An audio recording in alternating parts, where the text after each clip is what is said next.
Olá, sejam muito bem-vindos ao projeto REC. Eu sou a professora Samantha e hoje falaremos sobre o autoconhecimento, o conhecimento e a prática do bem na educação. Sejam todos bem-vindos. E para iniciar esse nosso diálogo de hoje, eu coloco aqui uma frase de Edgar Morin, que no final da nossa conversa a gente volta para a reflexão. A frase diz o seguinte: uma inteligência incapaz de perceber o contexto e o complexo planetário fica cega, inconsciente e irresponsável. Olha só que frase bonita. Que inteligência é essa que será que Edgar coloca aqui? Ou quais inteligências, né? Então, quando a gente não utiliza, não é capaz de se perceber e perceber as nossas capacidades dentro de um contexto onde estamos inseridos, as coisas não ficam tão legais. A gente acaba ficando, de certa forma, inconsciente e, por vezes, até com atitudes irresponsáveis. Então, vamos conhecer um pouquinho mais sobre esse primeiro item do autoconhecimento e como ele se relaciona com a educação.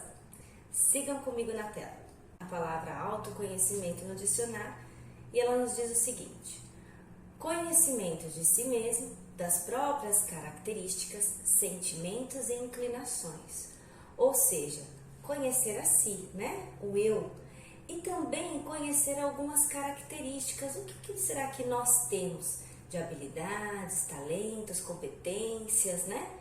Quais são os nossos sentimentos? Como nós lidamos com ele? Nos momentos de frustrações, desafios ou até mesmo em conquistas, né? E as inclinações, como a gente lida ali com situações às vezes muito desafiadoras. Então eu coloquei alguns itens aqui que ajudam a definir a questão do autoconhecimento. Então o primeiro que eu destaco é a questão das habilidades. Então conhecer a si próprio é conseguir perceber as habilidades inatas em nós. Então, aquilo que a gente faz com facilidade, uma percepção que para nós é muito simples de compreender, uma habilidade motora, física, cognitiva, de reflexão. Então, essas habilidades, cada um de nós temos, né? Uns mais em relação à quantidade, outros um pouco menos, mas nós temos muitas habilidades e capacidades e a gente precisa identificá-las. Uma vez identificando, a gente vai trabalhar isso, né, que são os nossos talentos, a gente vai incorporar um pouquinho mais essa habilidade. Tem, inclusive, a teoria de pontos fortes de Clifton, ele nos diz o seguinte: por que não investir naquilo que já é muito fácil para nós? Porque às vezes a gente quer investir ali em coisas que a gente não tem tanta habilidade assim e deixa às vezes de aperfeiçoar o que para nós já é bom e ficar ainda melhor. Então, reconhecer esses nossos talentos e trabalhar em cima deles para que eles se aperfeiçoem e fiquem cada vez melhor. Múltiplas inteligências, é muito importante essa palavra. Eu sei que muitos da área da docência já ouviram falar. A gente tem como referência Gardner, né? Ele traz para nós que, de uma forma muito didática, muito prática de ser compreendida, que não existe mais aquela inteligência que antigamente para nós era referenciada através do raciocínio lógico ou matemático. Eu sou boa em matemática, logo eu sou inteligente. Bom, eu acho muito inteligente, porque a matemática para mim não é tudo isso. Mas ele destaca que há várias inteligências. A inteligência das pessoas com a habilidade do corpo, com o movimento, com o espaço, com a natureza, né? A percepção da arte. Então, assim, existem 9 a 12 inteligências que são chamadas de múltiplas inteligências e que nós, ao reconhecermos, a gente pode identificar, inclusive, um traço aí, traçar uma linha para um caminho profissional. Olha que bacana. Referente às múltiplas inteligências de Gardner, eu vou fazer um vídeo, um conteúdo explicando um pouquinho cada uma delas e indicar alguns materiais também. Pergunta: como encaro os desafios e as capacidades? Então é importante, quando a gente fala de autoconhecimento, a primeira coisa é o desafio. Como que eu encaro um desafio? O quanto de energia eu coloco naquele desafio que está sendo apresentado? Às vezes eu coloco uma energia excessiva para algo que é desse tamanho.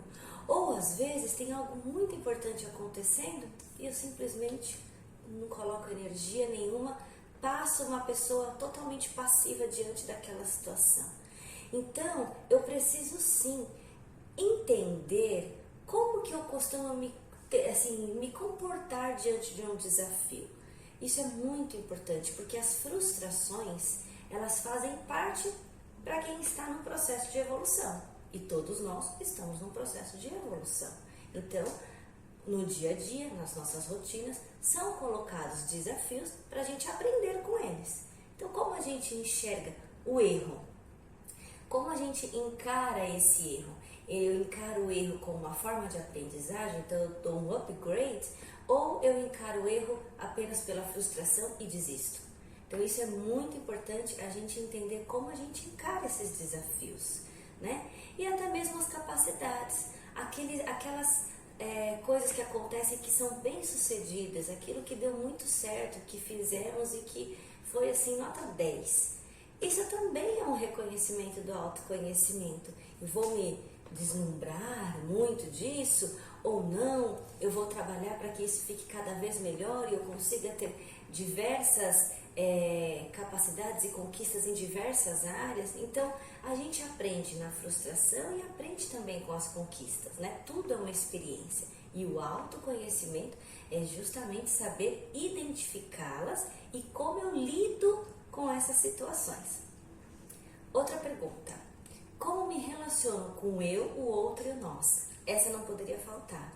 Autoconhecimento, olhar para si, eu me relacionar comigo mesmo, né? Com o outro, então como que eu me relaciono com o outro, próximo, que está ali ao meu lado? Numa sala de aula, com um colega, com um professor, enfim, na nossa vida, né? No nosso ambiente familiar, com os nossos familiares, como que eu me relaciono? Como que é essa relação? Essa relação, às vezes, ela está desgastada, tensa, por alguma coisa que às vezes faz parte das minhas atitudes, ação, reação, causa, consequência, ou não, eu estou inserido naquele meio, naquele contexto desafiador, e como que eu posso lidar com isso, sair às vezes dessa situação de uma forma melhor? E o nós, né, o contexto social, sou um indivíduo, então o indivíduo, nós fazemos parte desse ambiente social, tenho que ter a visão do micro e do macro, e como que eu posso me relacionar com esse macro, né? Como que eu posso colaborar e contribuir a partir das minhas habilidades, a partir dos meus talentos, a partir dos meus conhecimentos, das minhas competências, das minhas capacidades, como eu posso contribuir com isso, aprender e contribuir, dar e receber. Então estamos aqui nesse universo, fazemos parte dele, então vamos dialogar, vamos trocar, né? A partir de qual etapa da educação eu posso trabalhar o autoconhecimento e como? E aí que está a chave. Aqui, para quem é professor assim como eu, a gente sabe os desafios da sala de aula, de todos os dias, da rotina escolar. Então, a gente sabe também que a gente demanda de muitas ações. Então, quando eu estou na educação infantil, eu demando de todo um projeto de ações que envolvem registros, movimentos corporais, vou trabalhar ali a questão cognitiva, vou desenvolvê-la, tem contação de história, tudo através do lúdico para que haja o processo de aprendizagem, de conhecimento do indivíduo, de si, do meio onde ele vive, né?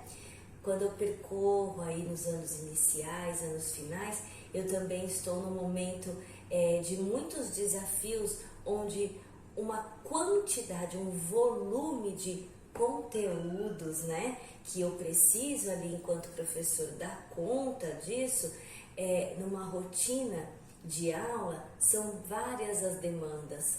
Então, essas demandas também de conteúdo para dar conta, ainda são somados com todos os desafios de todos os dias da sala de aula. de relacionamento, de aprendizagens, de propostas. A própria rotina pedagógica demanda muito, né? E o ensino médio, então, nem se fala. Então, é um momento aí do ensino em que o aluno ele já precisa estar com foco muito grande, além do aprendizado, mas muito para reconhecer esse autoconhecimento, as competências, as habilidades e a partir daí começar a traçar possíveis caminhos com olhar no caminho profissional. E hoje a gente tem o novo ensino médio, que já trabalha com os projetos de vida, onde ele já traz para o aluno momentos de reflexão para esse autoconhecimento. Na educação infantil, eu vou destacar aqui os direitos que a própria BNCC, que é a base, né, nacional comum curricular, que é a nossa diretriz enquanto pedagogo, comunidade escolar, para as ações pedagógicas do dia a dia. Então ela dita que a criança ela tem alguns direitos e esses direitos ela divide em 6, que estão destacados aqui na tela, que é o conviver, o brincar, participar, explorar, expressar e conhecer-se. Então dentro desses direitos, nós enquanto professores fazemos ali atividades que propõem para o aluno situações que ele vai explorar, conviver, relacionar e a partir daí se autoconhecer. Então aquela famosa situação da sala de aula, momento de dividir o brinquedo, o momento da contação de história, agora eu preciso dar atenção, o momento de explorar o corpo e suas diversas formas, o momento ali do diálogo, agora é sua vez, agora é a vez do coleguinha. Então, esses direitos, a partir da convivência, a partir da experimentação, a partir das vivências, já vão trazer para o professor oportunidades para trabalhar o autoconhecimento. Assim também com os anos seguintes, com as séries seguintes. Porém, o que eu destaco aqui, que é importante? Quando nós, professores, isso serve para dentro de casa, um ambiente também familiar, mas vamos falar da educação. Uma vez que a minha rotina, eu tenho ali a minha programação, os projetos que eu vou trabalhar com os meus alunos, mas pensando na rotina, a partir do momento que essas situações que permitem o autoconhecimento, né? Se o professor, ele para naquele momento do desafio que aconteceu ali, uma situação de sala de aula, se ele para naquele momento para reflexão junto com os alunos, mesmo pequenininhos ainda, esse autoconhecimento passa a ser compreendido. De que modo?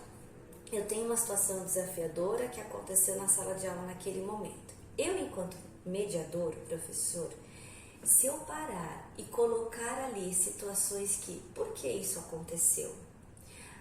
Causa e efeito. O que a gente tirou de aprendizado disso? Né? O que a gente pode fazer para melhorar essa situação? Então, junto com eles, construir esse processo de autorreflexão. Aí sim, eu estou trazendo autoconhecimento para a sala de aula, de modo com que eles entendam o que está acontecendo e os reflexos disso. Agora, se eu tenho uma rotina diária em que os desafios vão acontecer, eles vão passar e eu simplesmente uso de artifícios de não faz mais isso, ou agora então por conta disso vocês vão fazer isso, ou não vão ter esse benefício, não vai ter a brincadeira, ou simplesmente pelo método às vezes de punição ou de recompensa, sem a reflexão, a oportunidade de trabalhar o autoconhecimento se torna passiva. Ela passa, ele foi um agente passivo da situação e não um agente reflexivo da situação. E quando a gente para refletir, a gente estimula aí sinapses que vão fazer a gente compreender aquela situação de outra forma e aí a gente pode ter uma melhora. A melhora ela vai acontecer, uns mais rápido, outros de uma forma mais lenta, mas a melhora ela vai acontecer. Então nós, mediadores, professores ali naquela sala de aula, do espaço pedagógico, a gente tem que aproveitar todas essas oportunidades e aproveitar que os desafios, graças a Deus que eles estão na sala de aula todos os dias, porque é assim que a gente aprende, né?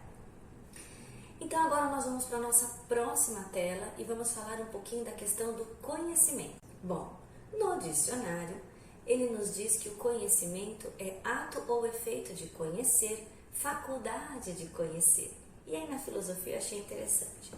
Ato ou faculdade do pensamento que permite a apreensão de um objeto por meio de mecanismos cognitivos diversos e combináveis com a intuição, a contemplação, a classificação, a analogia, a experimentação e etc. Então, o que é o conhecimento? É você ter contato com algo, né? Uma informação, uma informação, e a partir dali você ter relações de troca, onde você vai questionar, você vai comparar, você vai entender como essa situação pode ser classificada, esse conhecimento pode ser classificado, e a partir daí você vai ter uma compreensão, ou seja, um entendimento cognitivo vai passar a entender o que aquele conhecimento significa. E quando a gente fala em conhecimento, e se eu for fazer uma referência com a nossa BNCC, com a nossa base, eu estou falando aí das competências, né? Então, o que ela nos traz? Ela fala assim, sujeito, indivíduo, quais são as competências necessárias que você precisa desenvolver nesse momento? Para isso, precisamos de algumas habilidades. Quais são elas, né?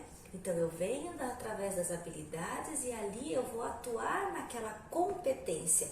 E aquela competência vai falar assim, olha, o nosso objeto do conhecimento agora é esse, é da matemática, é da área da ciência, na artes, né? Então, a gente tem o objeto ali do conhecimento, aquilo que será estudado, compreendido. E aí eu vou trazer ela para uma situação do nosso dia a dia. Então, olha, a partir desse conhecimento, a gente percebe que precisamos desenvolver estas competências, estas habilidades, né? Para que então o conhecimento seja significativo. E é importante também, eu destaquei o objetivo, né? É importante a gente sempre colocar um objetivo. Qual o objetivo dessa aprendizagem? Qual o objetivo de eu obter esse conhecimento? E aí também trazer e fazer referências para o ambiente do aluno, para o universo do aluno, de acordo com a faixa etária, né? E existem também os conhecimentos técnicos e específicos. Às vezes, para desenvolver habilidades, eu preciso e ser competente naquilo, eu preciso de um conhecimento mais específico, um conhecimento mais técnico, um aprofundamento. Quais são eles? Então, quando eu olho lá para a pirâmide do nosso pilar, que são os 3 pontos do autoconhecimento, conhecimento e a prática do bem, de repente meu objetivo pode ser essa prática do bem, que é uma prática social. Então eu vou olhar para o meu aluno, isso é muito legal para alunos do ensino que estão chegando no ensino médio. É muito legal você olhar e perceber, bom, eu agora já faço uma reflexão de autoconhecimento, conhecimento de si, né, de mim mesmo, como eu lido com as situações. Agora eu vou para a questão do conhecimento. Eu já sei das minhas habilidades, eu já sei dos meus talentos, então eu vou desenvolver quais são as competências necessárias para eu desenvolver e destacar ainda mais esses talentos, essas habilidades.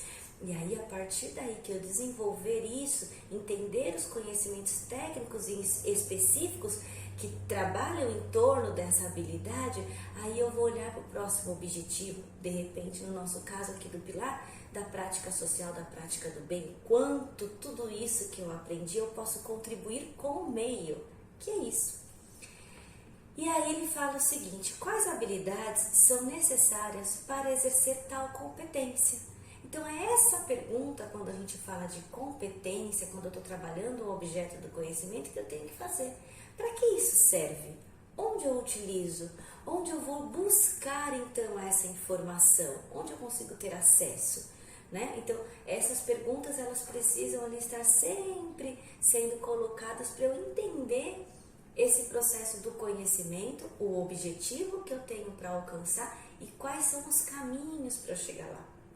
E isso eu consigo trabalhar tanto na educação infantil, nos anos iniciais e finais e no ensino médio.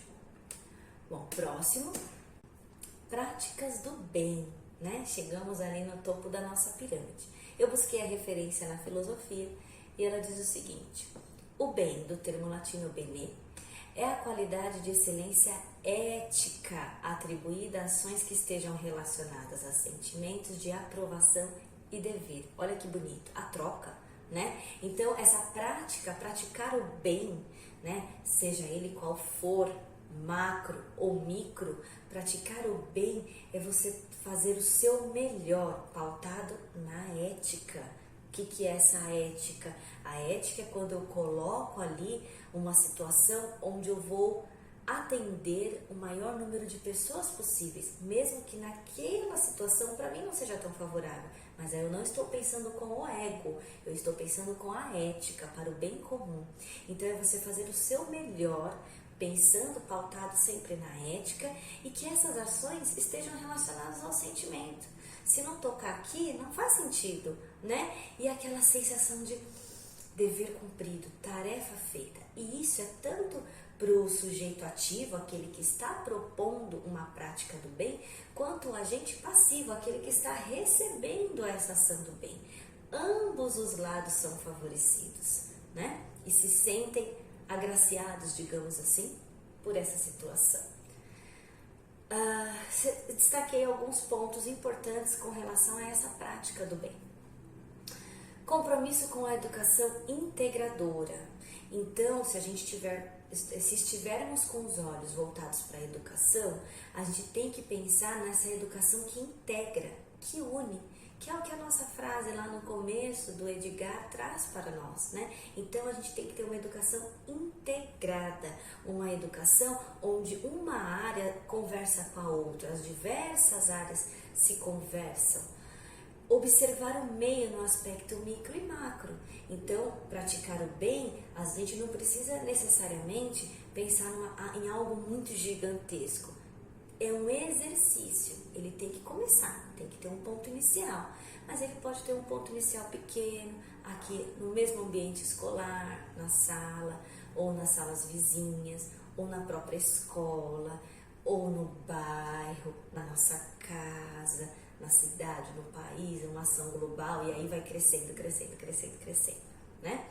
Então, o ideal é que ele seja a partir do exercício, e a escola é um ambiente para exercício, é um ambiente que nos permite fazer, aprender, errar, recomeçar, refazer, aprender novamente, acertar, conquistar, criar, recriar, é um exercício. Então, aprender esse exercício da prática do bem na escola, a partir dos conhecimentos, a partir daquilo que eu vejo, por que eu estou aprendendo isso, vai favorecer aonde, o que, como, quando, né? Então, vamos para a prática, vamos para as vivências, vamos colocar isso numa situação que eu possa entender o mecanismo de funcionamento. Então, isso é um exercício, e é um exercício de praticar o bem, porque você está olhando a partir do seu conhecimento, o que isso pode agregar. Sentir, pensar e agir. Praticar o bem social, colocar as suas competências para o outro, a serviço do outro. A gente tem que também sentir, tem que dar atenção a esse nosso sentimento. E eu preciso pensar, então eu sinto a vontade, o desejo de, eu vou pensar como, de que forma, qual meio, e aí eu vou agir, né? Vou para a prática. Vivências e experiências. Então, a partir do momento que eu estou em um ambiente onde eu posso explorar diversas vivências, eu vou ter diversas experiências que vão me fazer crescer, acertar, errar e aprender. Isso vai trazendo uma aprendizagem significativa para o aluno. E aí ele vai começar a entender qual o papel dele nesse meio social, o que ele pode contribuir. E aí, influências sociais e econômicas. claro, se a gente fala de prática do bem, a gente está fazendo uma interferência, uma intervenção social. E isso afeta em várias áreas, inclusive nas econômicas, né? Então, se a gente for pensar em várias ações que acontecem em nível global, pensando no bem comum, pensando numa sociedade melhor, olha só, a gente também está trabalhando com a situação econômica para que favoreça o maior número de pessoas possível, todos possam se elevar juntos. Cada um no seu grau, no seu momento, mas que todos possam se elevar. Onde buscar referências para ações em prol do coletivo, do todo, isso é muito importante. Nós, professores, como mediadores, os pais, os tutores responsáveis dos pequenos, né, que estão em desenvolvimento, nós precisamos, sempre que possível, estar à mão ali de buscar referências para apresentar para esses alunos, ou até mesmo de indicar caminhos, né, e deixar com que eles percorram essas descobertas. Mas a gente precisa, sim, estar preparado. Então, a gente tem que pensar hoje no ambiente escolar, onde o professor, ele vai colocar todas aquelas suas crenças, os seus paradigmas, aquilo que é pessoal, ele vai entrar na escola, ele vai deixar aquilo ali de lado, guardadinho, bonitinho, e ele vai entrar no ambiente escolar aberto para as diversas discussões, aberto para os diversos diálogos, porque surgem diálogos, e às vezes diálogos muito desafiadores, muitos tabus que às vezes no ambiente em que o aluno está fora da escola, ele não pode descobrir, ele não pode investigar, ele não pode discutir, discorrer, reflexionar sobre aquilo. Então a escola precisa sim ser um espaço que ele possa se abrir para isso, e a partir de ações pedagógicas, né, o professor ali está aberto e fazer a interlocução desse conhecimento que o aluno está trazendo, dessa descoberta, dessa curiosidade. Então vamos juntos, vamos discutir, vamos pesquisar, né? Então a gente tem que, essa referência, já somos uma referência enquanto professores para os nossos alunos, né? Mas a gente também não é detentor de todo o saber, a gente também está aprendendo a todo momento. E os alunos nos ensinam muito a cada dia. Então a gente precisa ser aí esse livro aberto de páginas em brancos para escrevermos juntos construções do conhecimento em prol dessa evolução e desse crescimento enquanto indivíduo, enquanto sociedade, enquanto ser vivente deste universo, né? Eu vou voltar para a nossa frase e agora a gente vai discutir um pouquinho. Então, uma inteligência incapaz de perceber o contexto e o complexo planetário fica cega, inconsciente e irresponsável.